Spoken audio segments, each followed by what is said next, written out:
গোলাঘাট জিলাখনৰ আজিৰ দিনটোৰ কোভিডৰ সম্পূৰ্ণ খবৰ। আজিৰ দিনটো গোলাঘাট জিলাখনত 12,257গৰাকী লোকক ৰেপিড এণ্টিজেন টেষ্ট আৰু 180গৰাকী লোকক আৰ্টিফিচিয়েল টেষ্ট কৰা হৈছিল। এই টেষ্টত আজিৰ দিনটো গোলাঘাট জিলাখনত 266গৰাকী লোকৰ দেশত কোভিড পজিটিভ চিনাক্ত কৰা হয়।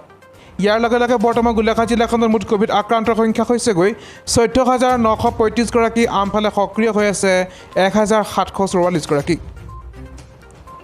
যদি আজিৰ দিনটো গোলাঘাট জিলাখনত ক'ত কিমান কোভিড আক্ৰান্তৰ সংখ্যা ওলাইছে আমি চাওঁ, তেনেহ'লে আজিৰ দিনটো গোলাঘাট জিলাখনত KB আলিত ওলাইছে 21গৰাকী, বোকাখাতত ওলাইছে 27গৰাকী, সৰুপথাৰত 79গৰাকী, মিছামৰত ওলাইছে 11গৰাকী, চহী কুশলকৰ অসামৰিক চিকিৎসালয়ত ওলাইছে 37গৰাকী, চাৰিঙীয়াত 27গৰাকী, মৰঙীত 44গৰাকী, নাৰ্ছিং হোমত 2গৰাকী, আৰ্টিফিচিয়েল টেষ্টত ওলাইছে 16গৰাকী আৰু আজি মুঠ হৈছেগৈ 266গৰাকী।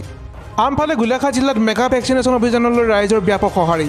একেদিনাই 34,100 পালি প্ৰতিষেধক প্ৰদান কৰি ৰাজ্যৰ ভিতৰতে অভিলেখ গোলাঘাট জিলাৰ। গোলাঘাট জিলাত আজিৰ দিনটোত COVID-19ৰ 34,100 পালি প্ৰতিষেধক প্ৰদান কৰা হয়। এটা দিনত এই অভিলেখ পৰিমাণৰ প্ৰতিষেধক প্ৰদান কৰা গোলাঘাট জিলা ৰাজ্যৰ ভিতৰতে প্ৰথম হিচাপে পৰিগণিত হৈছে। ইয়াৰ পূৰ্বে কামৰূপ মহানগৰ জিলাত একেদিনাই 27,800 পালি প্ৰতিষেধক প্ৰদান কৰা হৈছিল। গোলাঘাট জিলা প্ৰশাসন তথা জিলা স্বাস্থ্য বিভাগে আজি প্ৰায় 30,000 পালি প্ৰতিষেধক প্ৰদানৰ লক্ষ্য নিৰ্ধাৰণ কৰিছিল।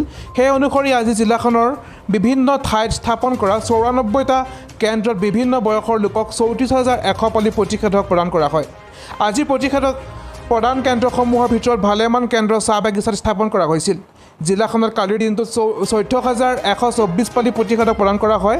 সম্পূৰ্ণ স্বাস্থ্যবিধি মানি প্ৰতিষেধক প্ৰদান কেন্দ্ৰসমূহত 18 বছৰ বয়সৰ ঊৰ্ধ্বৰ লোকক চৰ্তবিহীনভাৱে যিকোনো পালি প্ৰতিষেধক প্ৰদান কৰা হয়। জিলা প্ৰশাসনে বিনা দ্বিধাই প্ৰতিষেধক গ্ৰহণ কৰিবলৈ ৰাইজৰ প্ৰতি পুনৰ আহ্বান জনাইছে।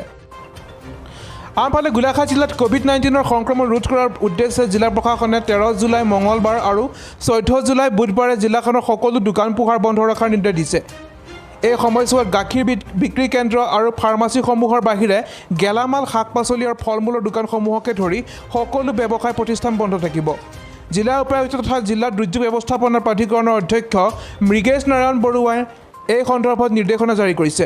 অৱশ্যে এই সময়ছোৱাত petrol pump, gas agency, bank, চাহ বাগিচা, উদ্যোগ আৰু অন্য জৰুৰী সেৱাসমূহ পূৰ্বৰ দৰে খোলা থাকিব। এই নিৰ্দেশ উলংঘা কৰা লোকৰ বিৰুদ্ধে অসম COVID-19 নিয়ন্ত্ৰণ অধিনিয়ম, দুৰ্যোগ ব্যৱস্থাপনা আইন 2005 আৰু ভাৰতীয় দণ্ডবিধিৰ 188 ধাৰাৰ অধীনত ব্যৱস্থা গ্ৰহণ কৰা হ'ব বুলি নিৰ্দেশনাটোত কোৱা হৈছে।